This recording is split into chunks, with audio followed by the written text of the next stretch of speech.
ओम नमः शिवाय।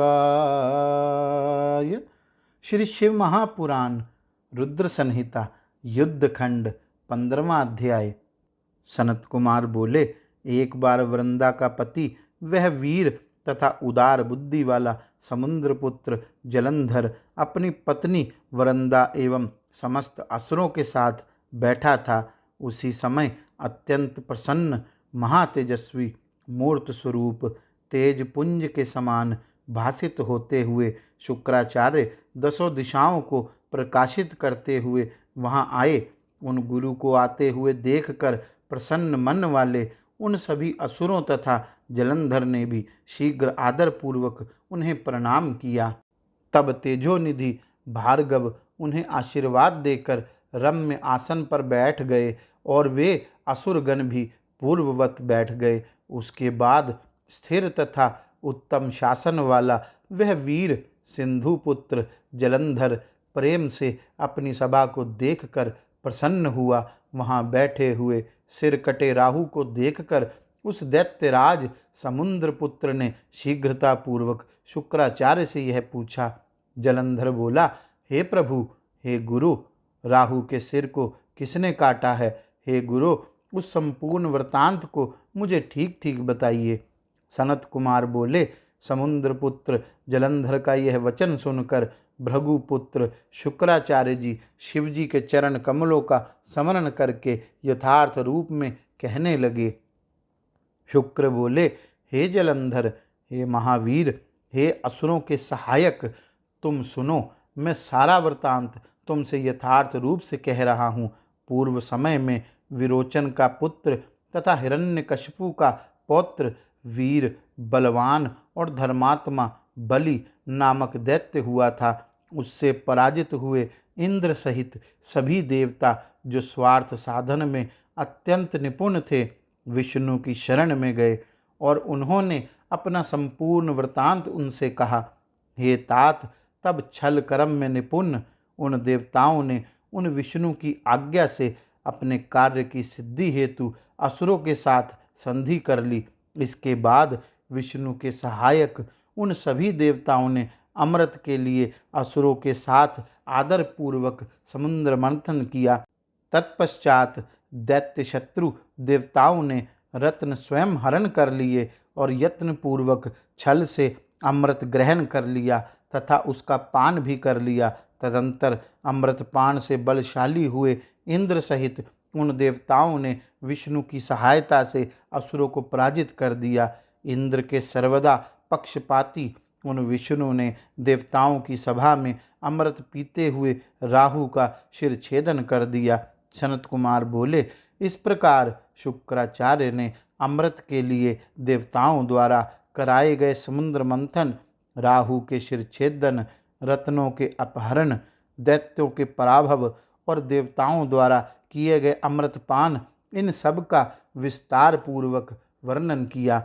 तब अपने पिता समुद्र का मंथन सुनकर क्रोध के कारण रक्त नेत्रों वाला वह महावीर तथा महाप्रतापी समुद्रपुत्र जलंधर कुपित हो उठा। इसके बाद उसने शीघ्र ही घस्मर नामक अपने उत्तम दूत को बुलाकर उससे सारा वृतांत कहा, जिसे आत्मवान गुरु शुक्राचार्य ने बताया था। तत्पश्चात बहुत प्रकार से सम्मानित करके तथा अभय देकर अपने उस कुशल दूत को उसने प्रेम पूर्वक इंद्र के समीप भेजा। उस समुद्रपुत्र जलंधर का वह बुद्धिमान दूत घस्मर बड़ी शीघ्रता से सभी देवगणों से युक्त स्वर्गलोक को गया।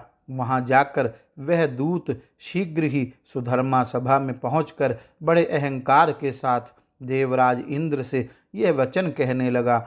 घस्मर बोला, समुद्रपुत्र जलंधर सभी दैत्यों का अधिपति, महाप्रतापी एवं महावीर है तथा शुक्राचार्य उसके सहायक हैं।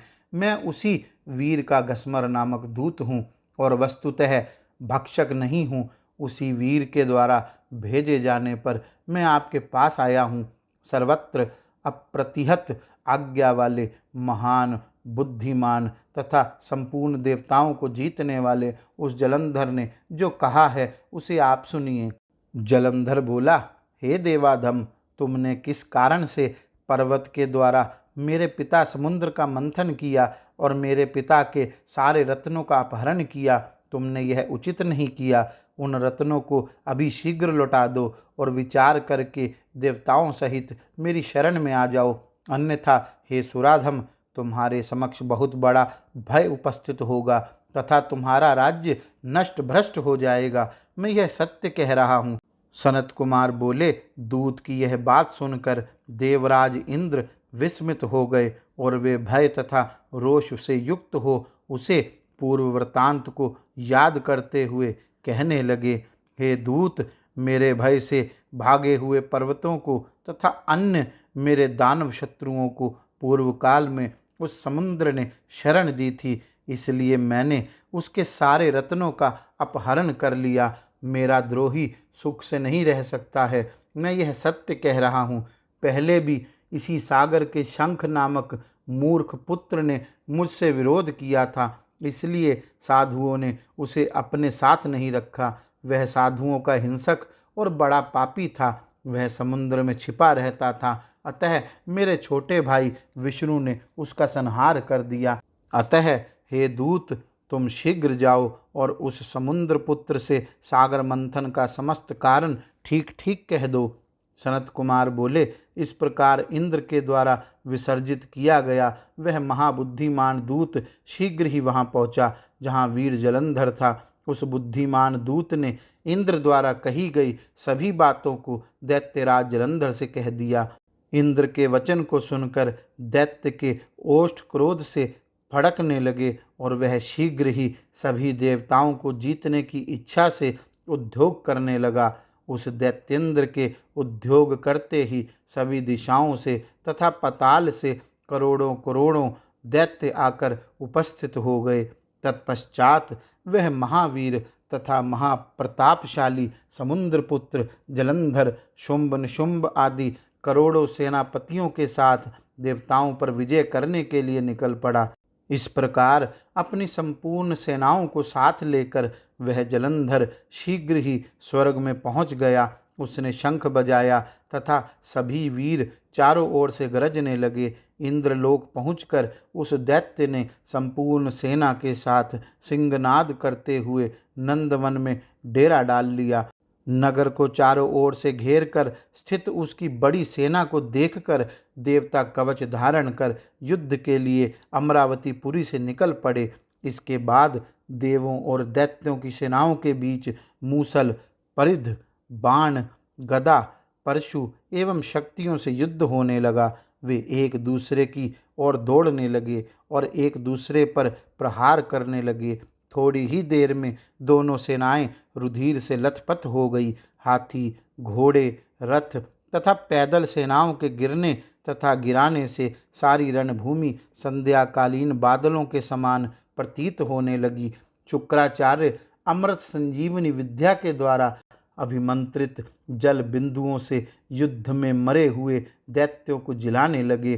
अंगीरा, बृहस्पति भी द्रोण पर्वत से बारंबार दिव्य औषधियों को लाकर उनके द्वारा युद्ध में देवताओं को जिलाने लगे। तब जलंधर ने देवताओं को पुनर्जीवित होते देखकर क्रोध में भरकर शुक्राचार्य से यह वचन कहा। जलंधर बोला, हे गुरु, मेरे द्वारा युद्ध में मारे गए देवता कैसे जीवित होते जा रहे हैं? मैंने तो सुन रखा है कि संजीवनी विद्या आपके अतिरिक्त और किसी के पास ही नहीं है।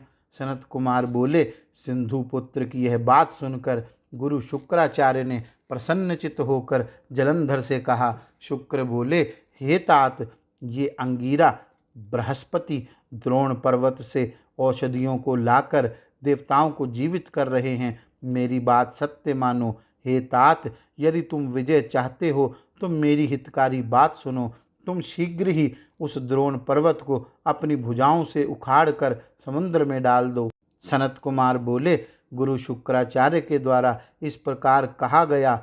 वह दैत्येंद्र शीघ्र ही वहां पहुंचा जहां वह पर्वतराज द्रोण था। उसने वेगपूर्वक अपनी भुजाओं से उस द्रोण पर्वत को लेकर शीघ्र ही समुद्र में डाल दिया। शिवजी के तेज के संबंध में यह कोई आश्चर्य की बात नहीं थी। इसके बाद वह महावीर जलंधर विशाल सेना लेकर पुनः युद्ध स्थल में लौट आया और अनेक प्रकार के शस्त्रों से देवगणों का संहार करने लगा। तब देवताओं को मरा हुआ देखकर देव पूजित देवगुरु द्रोण पर्वत पर गए, परंतु उन्होंने उस पर्वतराज को वहां नहीं देखा। दैत्य के द्वारा पर्वत को अपहृत जानकर देवगुरु भय से विहल हो उठे और आकर के व्याकुलचित होकर देवताओं से वे कहने लगे। गुरु बोले, हे देवताओं, तुम लोग भाग जाओ, महापर्वत द्रोण अब नहीं है। निश्चय ही समुद्र पुत्र जलंधर ने उसे ध्वस्त कर दिया है। सभी देवताओं का मर्दन करने वाला यह महादैत्य जलंधर जीता नहीं जा सकता है, क्योंकि यह रुद्र के अंश से उत्पन्न है। हे देवताओं, यह जिस प्रकार उत्पन्न हुआ है तथा जैसा इसका प्रभाव है उसे मैं जानता हूँ। शिव जी का अपमान करने वाले इंद्र की संपूर्ण चेष्टा को आप लोग स्मरण कीजिए। सनत कुमार बोले, देवताओं के आचार्य बृहस्पति के द्वारा कहे गए उस वचन को सुनकर भय से व्याकुल हुए उन देवगणों ने विजय की आशा त्याग दी और उस दैत्यराज के द्वारा चारों ओर से मारे जाते हुए इंद्र सहित सभी देवता धैर्य त्याग कर दसों दिशाओं में भाग गए। तब देवगणों को पलायित देखकर सागर पुत्र दैत्य जलंधर ने शंख, भेरी तथा जय ध्वनि के साथ अमरावतीपुरी में प्रवेश किया। तब उस दैत्य के नगरी में प्रविष्ट होने पर इंद्र आदि देवता उस दैत्य से पीड़ित होकर सुमेरु पर्वत की गुफा में छिप गए। हे मुने, तब वह असुर इंद्रादिकों के सभी अधिकारों पर श्रेष्ठ शुंभादि दैत्यों को भली भांति पृथक पृथक नियुक्त कर स्वयं देवताओं को खोजते हुए मेरु पर्वत की गुफा में जा पहुंचा। इस प्रकार श्री शिव महापुराण के अंतर्गत द्वितीय रुद्र संहिता के पंचम युद्ध खंड में जलंधर वधोपाख्यान में देव जलंधर युद्ध वर्णन नामक 15वां अध्याय पूर्ण हुआ। गौरी शंकर भगवान की जय। ओम नमः शिवाय।